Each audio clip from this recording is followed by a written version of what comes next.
E agora, seguindo a programação de palestras, convidamos a ocupar o palco os engenheiros civis Renato Saad e Paulo Sérgio da Silva.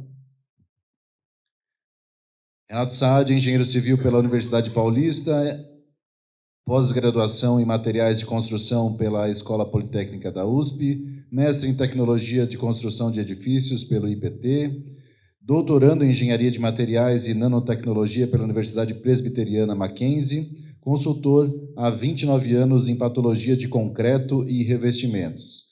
Paulo Sérgio, engenheiro civil pela Universidade Federal do Paraná, CEO da Planville Tech, consultor em patologias de cerâmicas, argamassas e pedras naturais, projetista de revestimentos de fachadas, piscinas e de revestimentos cerâmicos de pisos e paredes desde 2007, projetista de retrofit, pós-inspeções prediais de fachadas, professor de pós-graduação pelo IMBEC Unip, na cadeira de revestimentos cerâmicos e pedras naturais, palestrante por diversas instituições e in company para construtoras, escritor, poeta, coprodutor do podcast Autores da Engenharia.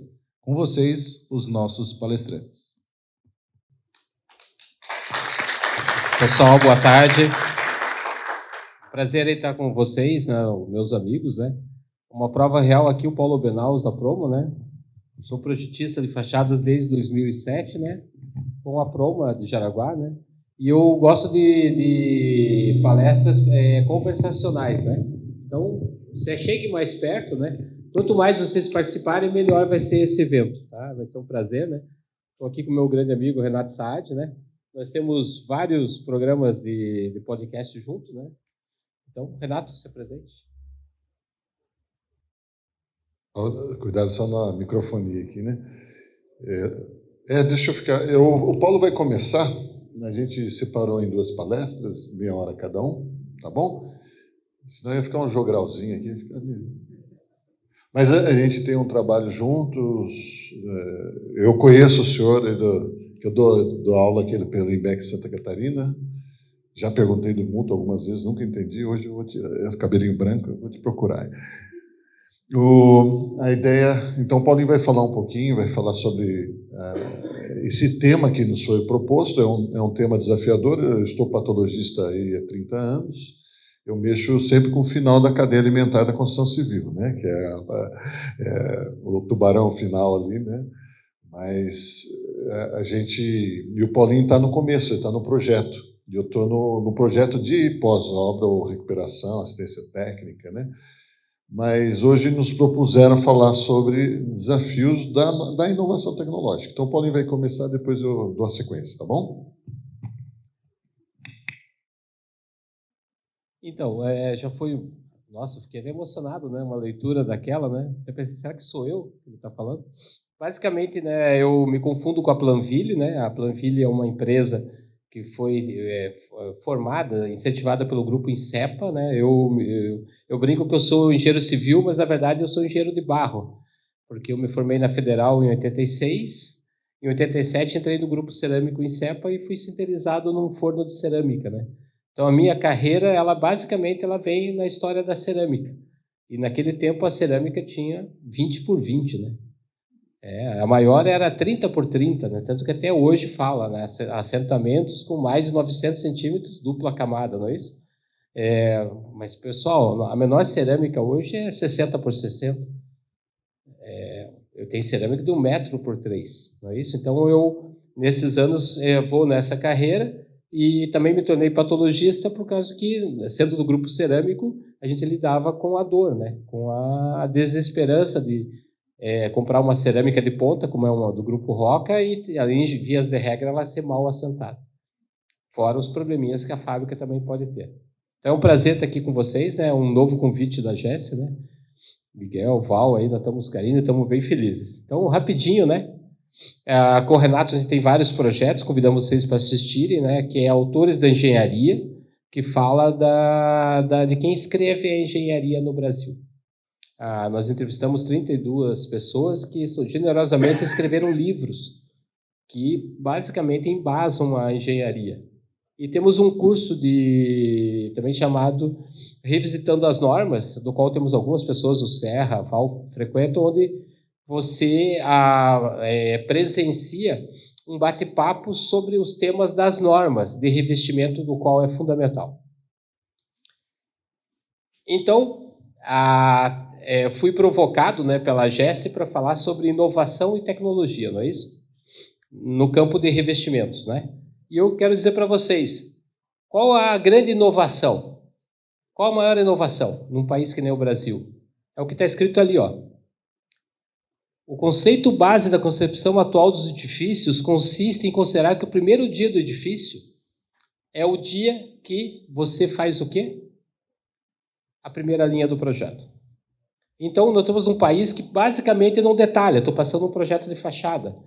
Então, o projeto de fachada, em geral, vias de regra, vem para a obra de vocês como o quê? Como uma elevação.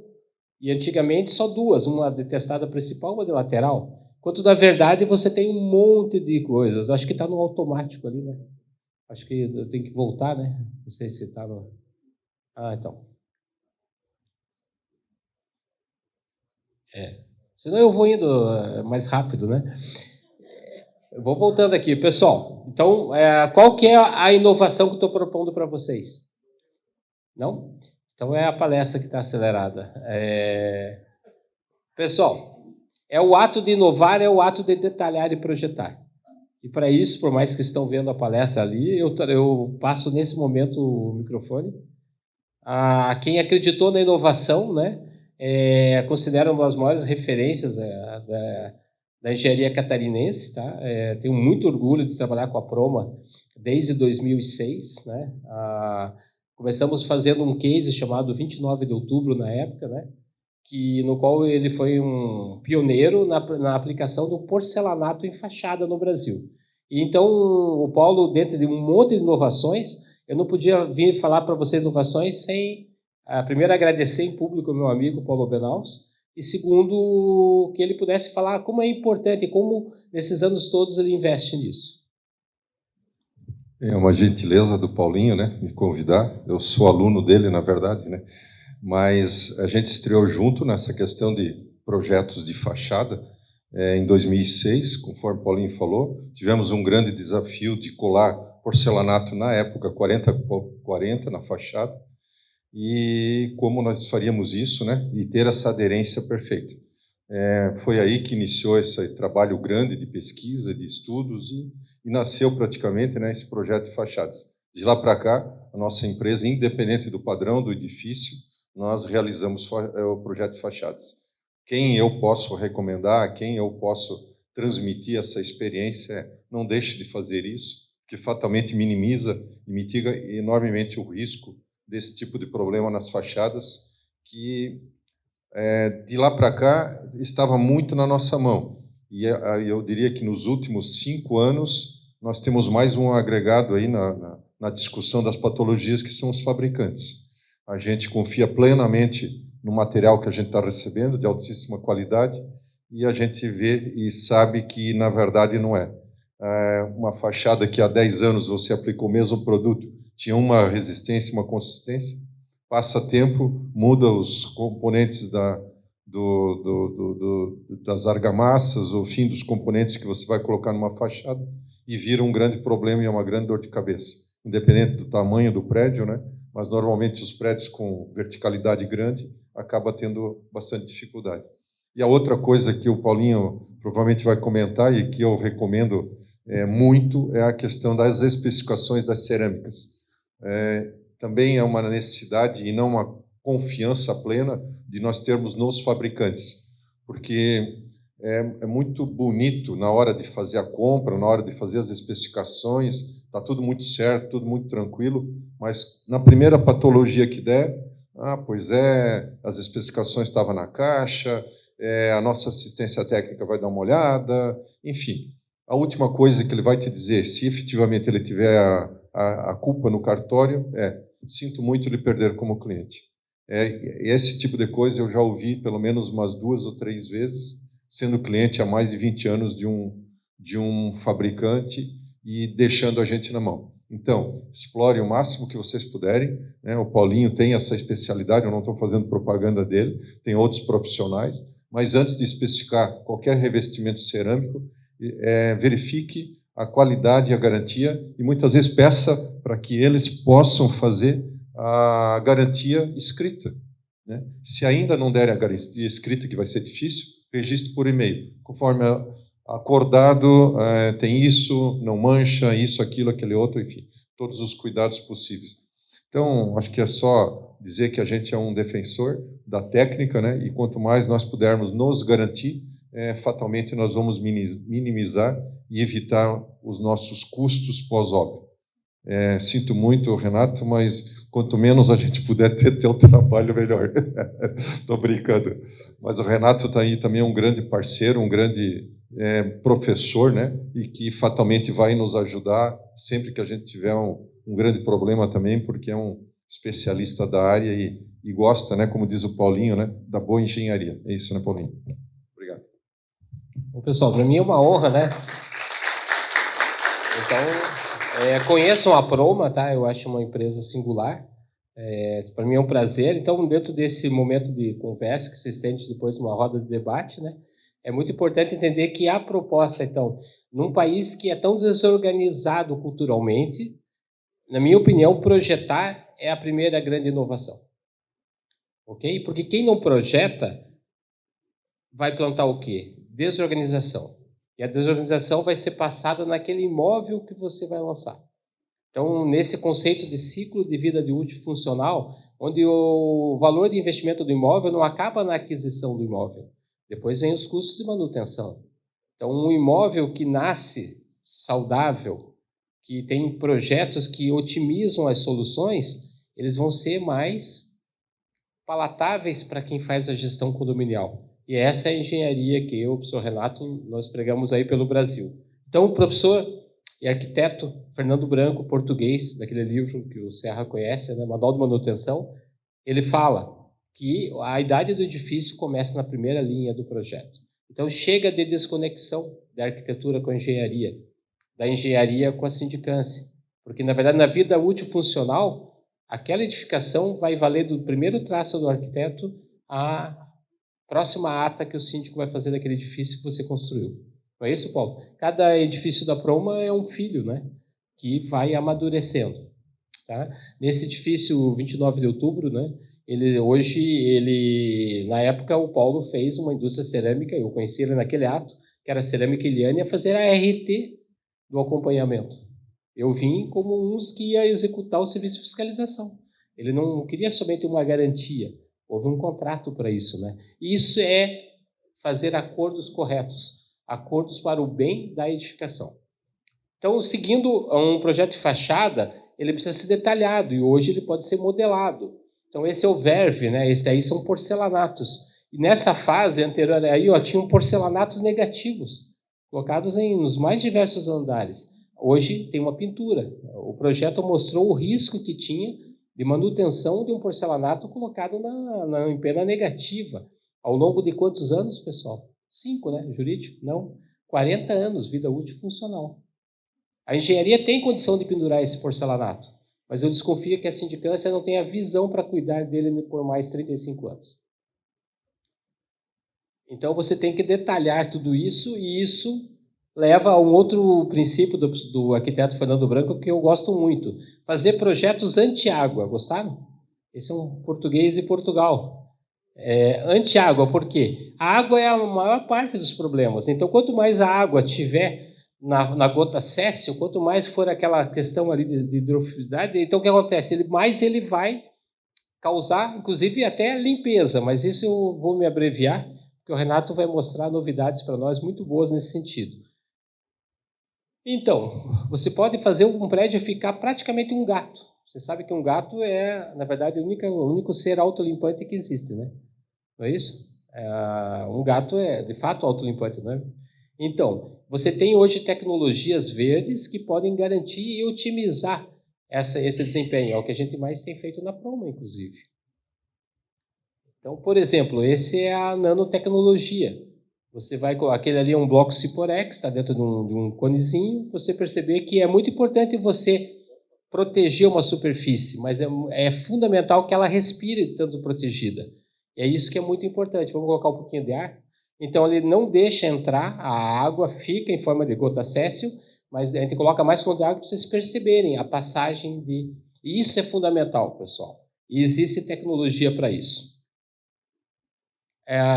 Outro detalhe, previne, inclusive, fissuras.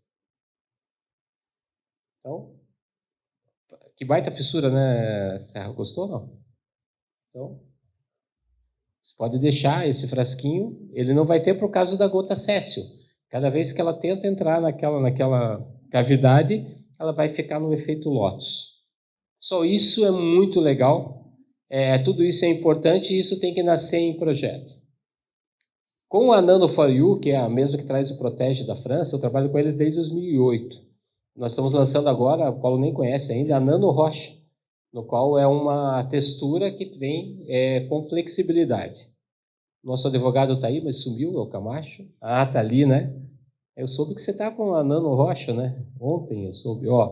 Então, é muito legal. E detalhe, pessoal, respira e tem a tendência de eternizar a cor. O IPT já está validando todos os ensaios, então tecnicamente ele está cumprindo o que está prometendo a nível de marketing. É bem legal. Então, o projeto tem que fazer o quê? O que é inovação? Não é, primeiro, só fazer um desenho legal, bonito, para seduzir e vender um objeto. Não é isso? Então, basicamente, a arquitetura chegou nas maquetes eletrônicas. Mais do que isso, é detalhar e fazer concepções que evitem que a água penetre e que elas fiquem, desde da concepção, manuteníveis. Porque você tem que pensar que a vida é nascer e pagar boleto, não é isso? Então, quando se compra um apartamento, depois vão vir os boletos do condomínio. Não é assim? Então, quanto mais inteligente, quanto mais preparado for esse projeto, melhor esse custo. Então, você precisa fazer contas. Por isso, é a segunda inovação, Miguel. No Brasil, não se planeja muita coisa. Então, planejar é uma grande mudança, uma grande inovação. Então, depois das fases de projeto de construção, muitas despesas vêm durante o uso da edificação.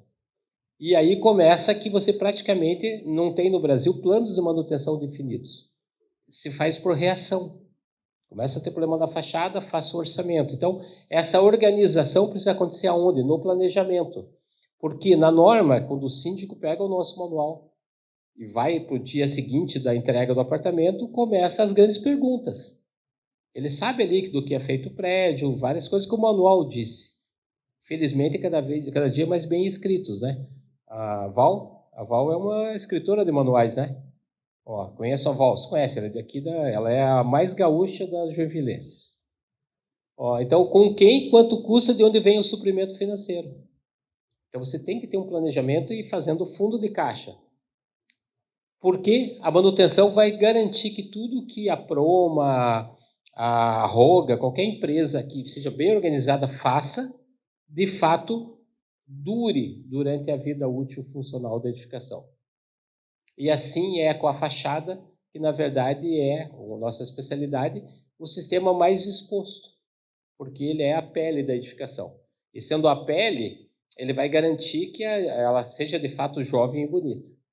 Né, Roger, a degradação de uma fachada é uma depreciação tanto no teu momento de venda, tem prédios que não conseguem nem ser bem vendidos, que a fachada já começa a ficar feia. E muito mais por custo de reposição, para que pessoas, fachadas bem conservadas, bem manutenidas, são imóveis que vendem mais rápido. E o arquiteto Pedro Lima Gaspar fala isso. Então, é muito importante você tomar as decisões corretas desde a fase do projeto. Então, a terceira inovação é manutenir. E aí eu gosto muito desse gráfico. Nos 3 primeiros módulos ali, basicamente é o que não existe no Brasil. Uma fase chamada de planificação.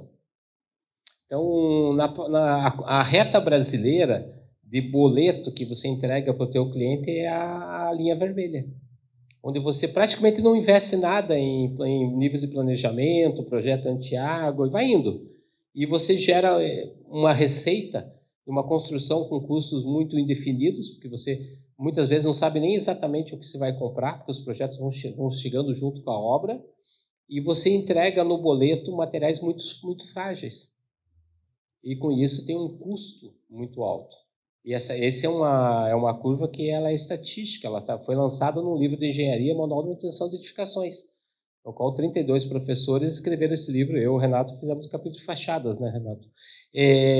Veja a curva azul, no qual a Proma vai lá e gasta antes em planejamento, contrata especialistas, detalha projetos. Olha a diferença de investimento. Tem firmas que não investem nada nessa fase, e quem investir bastante, como é que vai ficar a curva de boleto do usuário? E quando o boleto é menor, e somente for organizado, você tem uma vida útil funcional muito boa. Isso é um slide que vale muito a pena ser pensado, né? Por isso, um certo momento, aquele edifício vai ser passado para a mão de alguém. E você, infelizmente, raramente vai passar aquele bastão para um outro engenheiro. Vai passar para leigos, que em geral são desassistidos de engenharia. Então, primeiro temos que saber nos comunicar com quem vai fazer os 35 anos da vida útil funcional, dos 5 anos que nós estava na mão da engenharia. Bem ou mal, estava na nossa mão.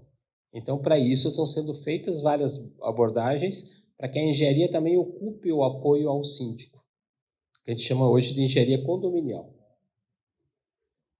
Se fizermos isso, teremos novamente céu de brigadeiro.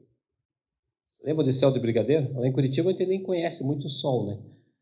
Vocês também não, porque chove bastante, né? Então, mas vocês matarem a saudade apenas com isso, com planejamento, detalhamento, plano de manutenção e manutenção propriamente dita. Senão, vai acontecer o que está acontecendo. As obras entregues ao caso, né? Gerando todo um transtorno funcional, ao ponto de que você não tem mais imóveis e começa a perder confiança em sistemas clássicos.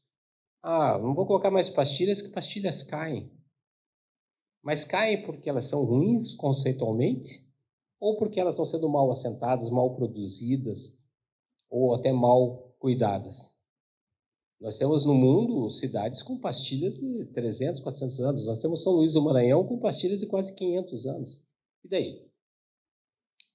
Então, não vamos justificar as nossas decisões pelos nossos fracassos. Pois, certamente, a fachada, depois que nós entregarmos, por exemplo, vai se submeter a isso.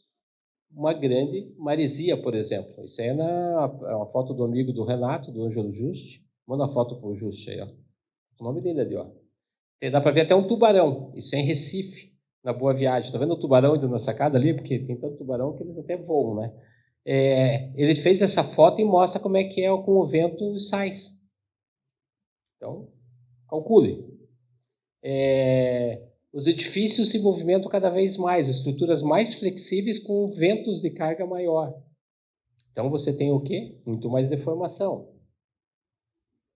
Um mix de esforços atacando aquela estrutura. E Fernando Branco nos surpreende novamente, que fala, gosto da palavra ali, ó. Nós temos que fazer uma manutenção positiva, proativa, atempadamente. Isso é no tempo certo. E quando que é o tempo certo de se fazer uma boa manutenção? Dizer o que, com quem, como e quando fazer. Lembra que o síndico vai ter que arrumar o dinheiro, escolher as pessoas, mas se desde o projeto isso ficar definido, tudo fica mais fácil. E para finalizar, né, pediram para que eu falasse em tecnologia. Então, inovação para mim, Miguel, é projetar. E tecnologia. Tecnologia é fazer coisas que você faz cada vez melhor. Estamos aqui com o Diego da R, vou acertar hoje, GP. Puxa, conhecem ele aqui de Joinville.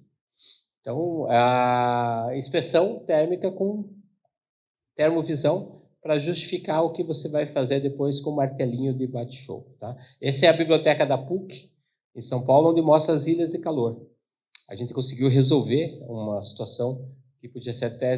Os vermelhos são os maiores. Então, você vai, com uma injeção, a gente conseguiu manter um dos patrimônios visuais mais importantes de Curitiba. Isso é tecnologia. E por que ficar pendurado para lavar? Então, drones estão começando a chegar para fazer a manutenção predial. O que você acha, Serra? Não é? Pintura, por que não? Então, a minha mensagem para vocês, né? Depois a gente quer conversar, estamos abertos a perguntas, é que esse fórum aqui, né, leve vocês a pensar além em revestimentos, né? Revestimentos, eles estão se expandindo. Lembra que eu falei quando eu entrei na INSEP, 86? Nós comemoramos que a gente fez um revestimento 20 por 25, da linha Valentino, um grife Valentino. Hoje, o Caio está vendendo placas de 1 metro por 3. Não é isso? Então, mas para isso, a gente precisa estar sempre debatendo e fazendo com que a técnica se avance. Depois o Caio convidou, ele está no ponto comigo aqui, eles vão fazer demonstrações, né, de assentamentos de placas, né, não é isso, com a Ceramfic. Tem que ir acompanhar, não é só a placa ficar grande, mas como é que eu transporto essa placa com ventosas, como é que eu corto. Então isso é muito importante. Então esse é o mundo Planville. E a minha vontade é que como nós, né, isso aqui é o fim de obra da Proma. Estamos terminando daqui a pouco o Infinity Blue lá em Pissarras, né, Paulo? Esse é eu e o Paulo na sacada do Infinity Blue lá, você viram? Ó, voltar ali, ó. Gostaram? Né? É que a gente vai para Nova York também depois, né? Mas, pessoal, nós não podemos mais ter vergonha, né? Muitas consultoras estão fingindo que entregam edificações para pessoas que fingem que recebem, né? Fica aquela confusão, não. A gente precisa entregar produtos prontos e bem constituídos. Aqui estão meus contatos, né? Fui breve, né? Eu tive o prazer de ter o Paulo aqui e eu agora tenho o maior prazer que o Renato continue, né? Estou curioso pelas novidades que ele trouxe para nós. E até eu, quando eu vi ele preparando, fiquei bem curioso. Obrigado.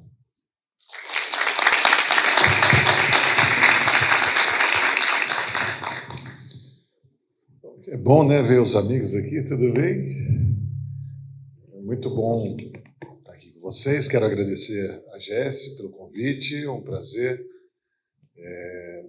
Como eu falei, estou patologista há 30 anos, praticamente desde o estágio eu comecei na Facobauer e eu gosto dessa área de CSI, né, de descobrir o que gerou a patologia ali, fazer aquela investigação detalhada. E agora a oportunidade, estou fazendo doutorado em engenharia de materiais, e aí nós estamos realmente entrando ali no upside down, né, do revestimento, e entendendo muitas das manifestações patológicas. O Paulo Obinaus comentou de um case dele lá, onde 300 apartamentos, infelizmente, sofreram ali o descolamento. Não precisa se desculpar, Paulo, eu ouço isso todos os dias, né? Eu espero te contratar só dessa vez, nunca mais. Mas, às vezes, a falha não está na nossa equipe, né? O Paulo falou de manutenção, o Paulo comentou da importância de nós, engenheiros, gerarmos para os nossos clientes um bom manual que especifique. Eu peguei já manuais, né, que tinha lá 2, 3 páginas explicando como é que você consertava uma válvula de descarga e era tudo do caixa acoplado. Então, o copia e cola, né, o famoso... Então, isso não é um projeto, isso não é um plano de manutenção, isso é simplesmente largar na mão do cliente e esperar ver o que acontece. E quantas vezes a gente chama a engenharia mecânica para nos ensinar a entregar para os nossos clientes um plano de manutenção adequado? E todo mundo sabe, se não trocar o óleo a cada 10 mil quilômetros em 6 meses, você perde a garantia. E depois vocês vão ter aqui uma mesa redonda de garantia. Eu preferi não falar, porque a minha opinião, garantia, como patologista, gente, é na hora que você está executando. Ali é a garantia. Tudo bem, tem os desvios, né? Pode vir alguma falha ali no material, pode vir uma falha alguma coisa. Nós não estamos imunes, né? Nós tivemos uma obra em São Paulo com 600 funcionários na fachada. Como é que a gente fiscaliza isso? E simplesmente foram contratados os melhores projetistas de São Paulo, as melhores equipes de gerenciamento. Estamos lá, depois de 12 anos, recuperando a patologia. Né? Faz parte, né? Talvez um planejamento adequado poderia ter resolvido isso, fazer com uma velocidade menor, não sei. Né? Mas vamos lá, esse é o nosso desafio, tecnologias e inovações dos materiais de revestimento. Então, trabalhando agora na área de materiais, eu consigo ver uma luz no final do túnel para muitas coisas que nós fazemos. Né? A coção é uma das atividades mais antigas do homem. Né? A gente vê aí grandes obras que se perpetuam, inclusive, e que mostram que os materiais têm capacidade de durabilidade, mais do que os nossos 50 anos, que a norma de desempenho fala, ou 40 anos para as fachadas. E, de uma forma empírica, nós evoluímos para uma abordagem científica e é um grande elo para o desenvolvimento da humanidade. Tanto é que a gente chama, né, a Era do Bronze, a Era do Ferro. Vocês veem que os materiais estão presentes no nosso dia a dia. Um dos exemplos é o material cimentício, onde nós produzimos 3,8 bilhões de toneladas ano, né? Sendo que cada um de nós consome durante a nossa vida 4 toneladas de cimento. Vocês sabiam disso? Durante a sua vida. Esse número foi calculado por habitante. Né? Você consome bastante cimento. Só que ele também consome um dos bens mais preciosos. E ele é um dos materiais, é material sintético. Depois da água, é o segundo material mais consumido no mundo. É o cimento.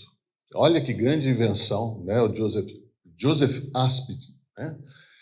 Só que ele consome um bem que é muito caro hoje em dia, que é a água. 2,1 bilhões de toneladas de água por ano. E com isso, gente, nós estamos falando que também produzimos muito gás carbônico e o problema do efeito estufa. Né? E é uma briga aí. Essa semana, inclusive, agradeço a Jesse por estar aqui mais uma vez, né, Miguel? Mas hoje está tendo o encontro mundial de cimento, está acontecendo em São Paulo, né, e a gente está sempre envolvido, estamos recebendo as informações, novidades lá, mas o Brasil é um país considerado verde nessa questão da produção de cimento. Mas nós temos aí, olha, 3,2 bilhões de toneladas de CO2, e com isso, né, da onde vem esse CO2? Vem da produção, não ficou muito claro aqui na imagem, mas aqui mostra que 50% vem da produção do cimento, do próprio clinker, né?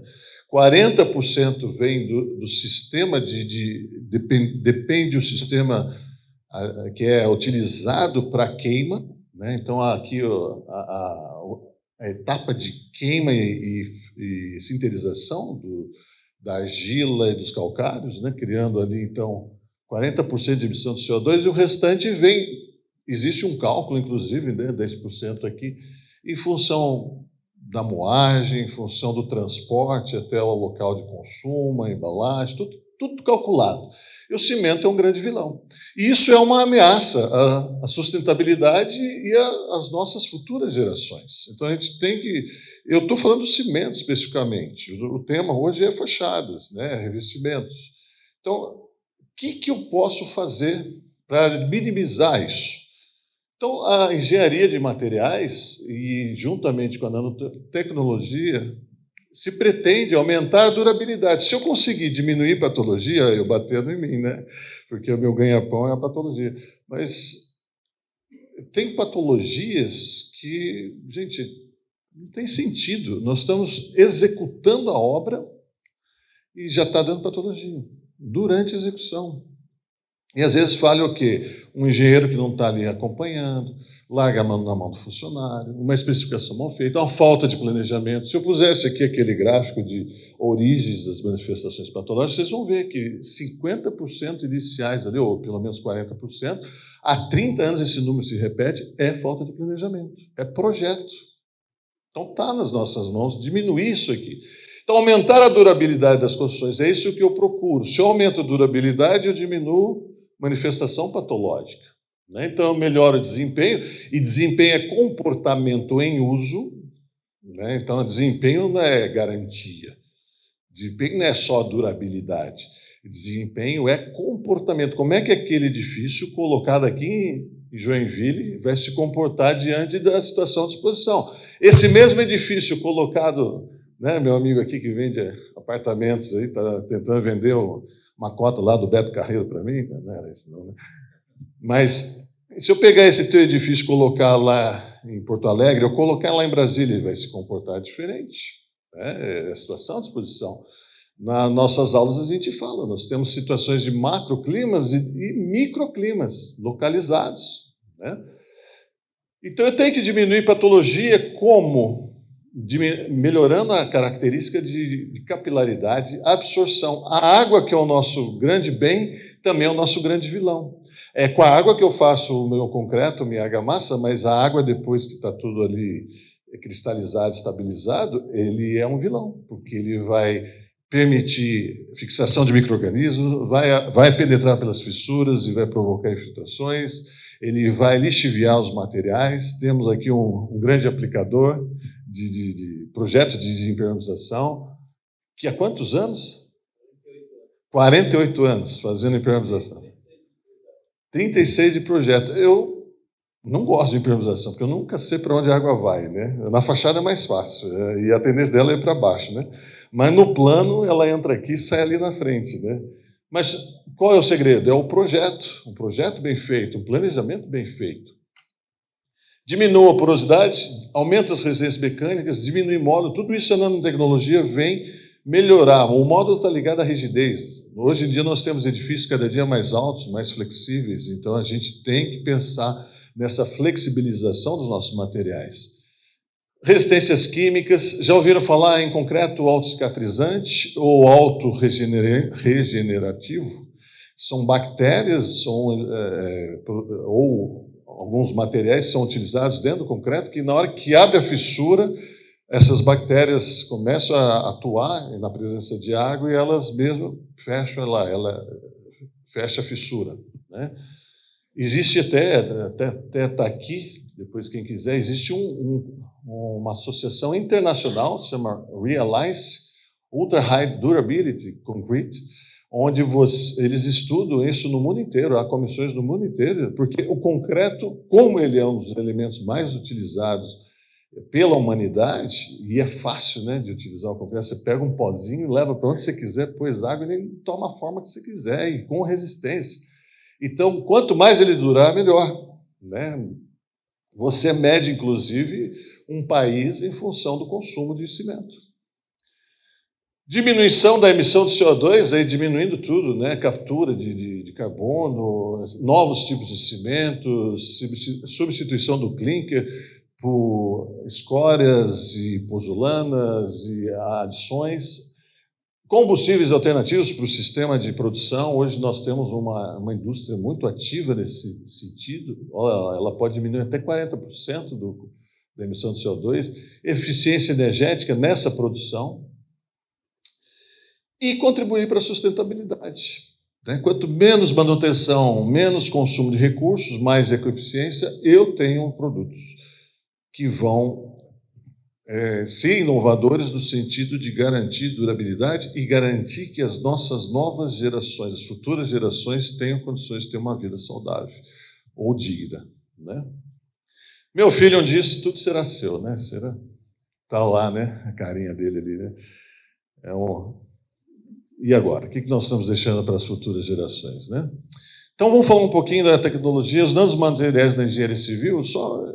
Isso aqui só para vocês terem uma ideia, o que já se fez. Até 2022, a gente trabalha muito com nanoaditivos, adições. Então, eu adiciono ao meu produto, né? Sílicas, óxido de titânio, nanoargilas, nanotubo de carbono, nanofibras de carbono. De 2022 para cá, nós estamos adicionando materiais multifuncionais. Então, durante a concretagem, esses materiais vão ali trabalhar junto durante a cristalização do cimento, né, a etapa de hidratação. Ou durante até por exemplo, cerâmicas. Eu vou falar de mudança de fase, materiais de mudança de fase, cerâmicas que absorvem calor, soltam calor para o meio ambiente, tintas, né? Então, maior reatividade desses materiais, então eles nucleiam. Eu sem precisar pôr mais água para hidratar, eu vou nuclear o cimento, aumentar a resistência, e aí vem atrás a indústria do 3D, né, por injeção ali, a produção 3D. Eu preciso que o cimento seque na hora, basicamente, e saiu do bico ali, já está endurecendo, já está em processo de pega. Né? E é uma das grandes... nós estamos investindo nisso, né? A impressão 3D na construção civil, fazer casas com grandes equipamentos e depender menos da mão de obra, principalmente porque nossa mão de obra ela está saindo da construção civil, né? Hoje ganha-se mais dinheiro sendo youtuber, sendo influencer, do que... né? Eu estou com uma consultora lá em São Paulo, onde eles estão pedindo, pelo amor de Deus, nas universidades, eles precisam de 9 estagiários, não consegue. E um dos meninos ainda escreveu ali, olha, desculpa, não vai dar para estagiar porque é horário da minha academia. Que chato, né? Pois é. E aí, como é que nós vamos ficar? Melhoria então, aumentar a melhoria da nanoestrutura no estado endurecido. Então, aí eu sugiro as nanofibras de carbono, ou de celulose, desculpa. Nós temos aí materiais, por exemplo, para substituição de rejunte, né, onde você decapa ali, isso eu aprendi com o Paulinho, a gente decapa ali com o material, porque é impossível, né, você raspar todo o rejunte de uma fachada.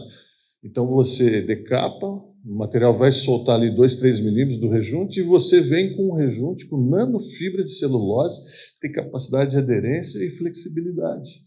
Então, ele ancora no rejunte velho, ancora na cerâmica e ele é flexível, impermeável. E você consegue fazer uma manutenção adequada. Nanoargilas com efeito memória, né? Então, aí vem materiais que... Se você jogar um nanotubo de carbono no concreto, ele endurece na hora, ele tem uma área superficial muito grande e trava, você não consegue nem concretar. Só que esse material, você concreta, depois de algumas horas ele brota dentro do concreto, começa a abrir lâminas e ele vai travando a estrutura do concreto e aumenta a resistência 150, 200 megapascal. Você coloca para mim aquela tabela, por favor, Tiago? Só um resuminho para vocês aí do que tem acontecido na construção civil, tá? E eu vou me ater aos revestimentos, mas a nossa área está crescendo nessa questão, né? Então, o concreto autocicatrizante, o self-healing concrete, onde você usa bactérias, soluções químicas, aditivos cristalizantes, então é a cicatrização autógena, onde você vai encapsular isso. Você pode trabalhar com agentes encapsulados, ou fungos e bactérias. Aqui estão os nomes dos autores, nosso amigo Paulinho lá, Emílio Takagi, né? O Emílio aqui é um dos grandes estudiosos no mundo. O Ultra High Performance Concrete, né? Ou concreto de ultra alto desempenho, Ultra High Durability Concrete, tudo pensando em aumentar resistências para aumentar a durabilidade, diminuir porosidade. Pode descer para mim, por favor, Tiago? Aqui você tem as nanopartículas, onde você aumenta a resistência a micro-organismos e com superfícies autolimpantes, que o Paulinho comentou. Então, você vai usar nanopartículas de titânio, alumínio, onde você decompõe os micro-organismos na superfície, evitando patologia. Então, abate a luz do sol, ele ativa e decompõe o micro-organismo, bate a chuva, ela vai embora. A professora Keilo, ali na USP, em São Paulo. Aqui, nanofibra de carbono para rejuntes de baixa espessura, já comentei com vocês. Você pode voltar lá. Argapoli, né? Trouxe esse produto aqui. Ok, revestimentos funcionais. Vamos falar de alguns aqui, então. Baseados em nanotecnologia. O que eu tenho para revestimentos ou para superfícies expostas? Hoje, em estudo. Então, você tem revestimentos hidrofóbicos, ou seja, ele... fobia, né? Ele não quer o contato com a água realmente ela não tem capacidade de penetração, e nós já estamos falando de ultra hydrophobic, né? Ou seja, muito mais hidrofóbico do que a gente já tem hoje, já está chegando nessa... São os termos, né, que estão se utilizando. Materiais de mudança de fase, né? Então, já vou falar um pouquinho sobre isso aqui. Ele muda de fase em função da temperatura que está no ambiente, diminuindo o consumo de ar-condicionado. Redução de temperatura através de superfícies frias, né, que é chamadas, a luz bate e não consegue se transformar em onda de calor, ela é refletida. Olha lá, o hidrofóbico e o fotocatalítico coating é aquele que eu comentei, que através da luz do sol ele ativa e ele destrói as bactérias. Então isso está em estudo. Aqui eu vejo controle de porosidade dentro da minha argamassa de revestimento. O que eu faço com isso? Eu controlando os poros e os capilares, porque só ter poro não é problema, o problema é a conexão dos poros. Conectou os poros, se eu conseguir criar uma condição que a água é como se fosse um piscinão dentro da minha argamassa. Mas estou falando em 2, 3 centímetros, hein, gente? É tudo nanotecnologia. É 10 a menos 9 metros.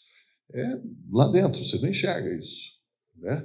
Mas eu consigo fazer com que a água tenha um trabalho para passar naqueles poros e ela vai sendo cada vez mais, né? Ela vai sendo, eu aumento a tensão superficial e diminui a tensão da água, e ela vai sendo absorvida pelo próprio revestimento e sai em forma de vapor. Ela se perde em forma de vapor. Aqui são microesferas de borosilicato que vão refletir a luz do sol. Aqui é o efeito Lotus, que eu vou mostrar na sequência aqui. Não sei se vocês conhecem esse termo, chama biomimética. É o ser humano imitando a natureza, ou tirando a fonte de estudos. Isso aqui é muito... Joguem depois no YouTube, vocês vão ver o que a biomimética tem criado. É muito interessante, né? Então, aqui é o efeito Lotus, em pinturas, né? Self-cleaning, autolimpeza. O efeito Lotus é isso aqui, ó. São nanopelos, né, que existem na flor de lótus, que não permite a água se espalhar, né? Então, olha, aqui é a água como ela cai na superfície e aqui como ela fica em cima desses nanopelos. Ela não tem capacidade de molhar a superfície. E quando ela sai, ela vai removendo, então, a sujeira, a poluição, o material fica degradado na superfície, efeito Lotus. Então, já existem pinturas com esse desempenho, tá? Deixa eu acabar o videozinho aí. Tá vendo lá? A água ela não molha a superfície. Um outro princípio, chamado princípio draiônico, que garante fachadas secas. Ele foi... Aqui é o deserto da Namíbia, onde existe um besouro. Olha lá a natureza. Esse besouro, a carapaça dele, por condensação, acumula água e ele faz um efeito chamado hidrofílico e hidrofóbico ao mesmo tempo. Hidrofílico porque ele absorve a água, ele acumula água. E depois do hidrofóbico, ele dispensa a água e ele usa essa água, né, para sobreviver dentro do deserto. Isso aqui desenvolveu uma tinta. Essa tinta, olha lá, aqui é a superfície da carapaça dele, tá vendo? Hidrofilicidade, amigo, né, amigo da água, e hidrofobicidade quando ele descer, tá? Qual a vantagem disso? Isso aqui é uma tinta, uma superfície tradicional. Olha a água como ela fica estabilizada na superfície. Quanto mais tempo a água fica na superfície do meu revestimento, maior a chance de formação de micro-organismos, de lixiviações. E essa pintura ela tem essa capacidade de jogar fora logo a água. Ela não para na superfície, baseado na carapaça do besouro, né? Fantástico, né?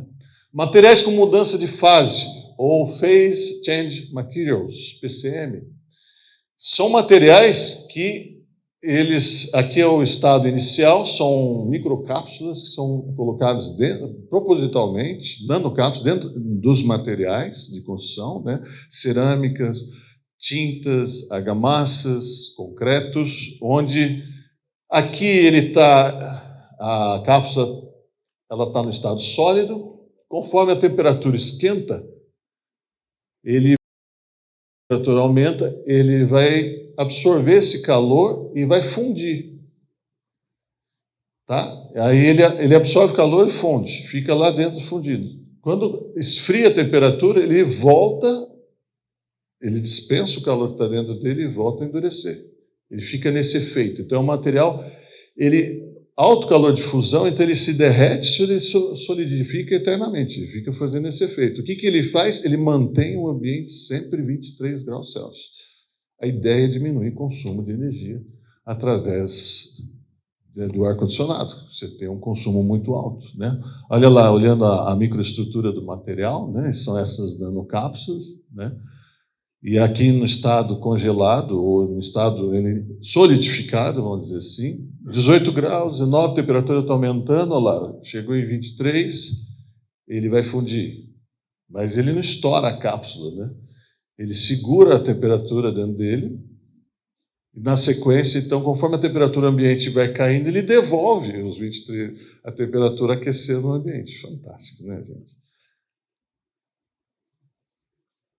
Nanopartículas de alumínio, tá, para revestimentos.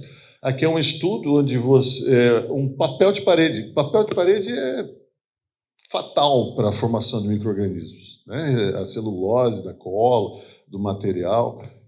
E aqui, então, você, usando plantas, né, você extrai ali de certas plantas, aqui no caso ele está falando da passiflora fuerte, é um tipo de fruto, um tipo de uma planta, onde você, adicionando nanopartículas de prata, né, você faz ali, caracteriza tudo direitinho, você identificando o fungo que está atacando ali ao papel de parede, você consegue, então, quebrar o crescimento desse material. Ele não vai se desenvolver, né? Então, o fungo, as nanopartículas de prata interagem com o DNA e RNA do fungo, inibindo assim a sua divisão celular. E você, aqui tem um papel de parede, está pequenininha a foto, né? Mas está todo cheio de fungos, né, de esporos de fungo, tudo aquele preto que você vê, e as nanopartículas de prata.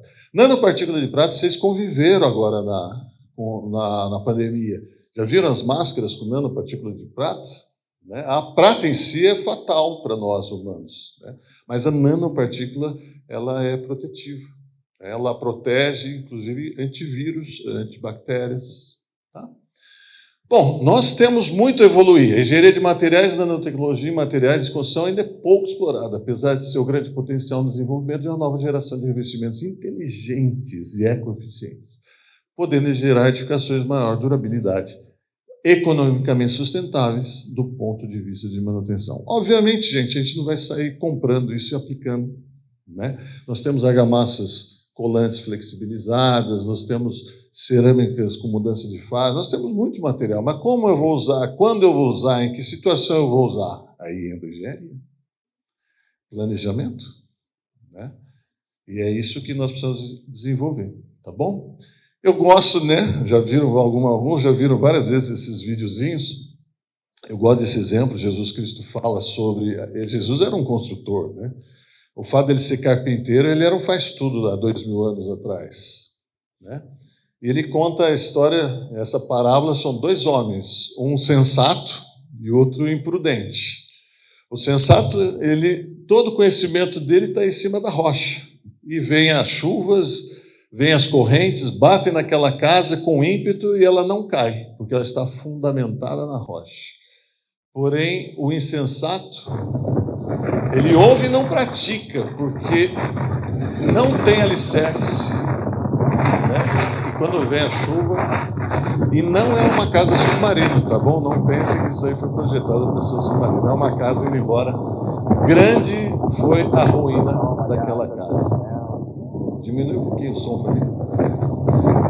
A mensagem que Jesus está deixando aqui é o que você está captando e aprendendo. É fragmento de rocha. Mas quando a gente dá aula de cimento, eu tenho que ouvir isso dos alunos. Mas isso a gente vê na internet. Tudo bem. Pode ver na internet. Você sabe onde usar? Aí quando você dá a prova para eles, né? Então tá bom, já que vocês já sabem, vamos dar uma provinha aqui, ninguém sabe nada. Então, temos muita coisa aí no mercado, a gente precisa entender e basear a nossa informação na rocha, no todo. Se você pegar fragmento de rocha, a chance de você sair nadando ali é grande, e afundar é grande. Então, fica aqui a mensagem: ouve, aprende, estuda, aplica e continua. Antes dessa palestra, nós estávamos conversando como cada dia que a gente aprende, a gente sabe que a gente não sabe nada, né? E como é que Galileu falou lá? O dia que eu parar de me maravilhar, aí eu vou começar a aprender, né? Porque é isso mesmo que a gente tem uma engenharia fantástica, a gente tem que usar a nosso favor. Muito obrigado, Jéssica, CREA, Mútua. Aqui, eu gosto de deixar essa frase também: engenharia física, bom senso, e depois da Lava Jato eu ainda acredito na ética. Tá? Meus contatos, aqui está tudo aqui, quem quiser tirar uma fotinha aí, pode tirar. Tá bom? Muito obrigado, gente.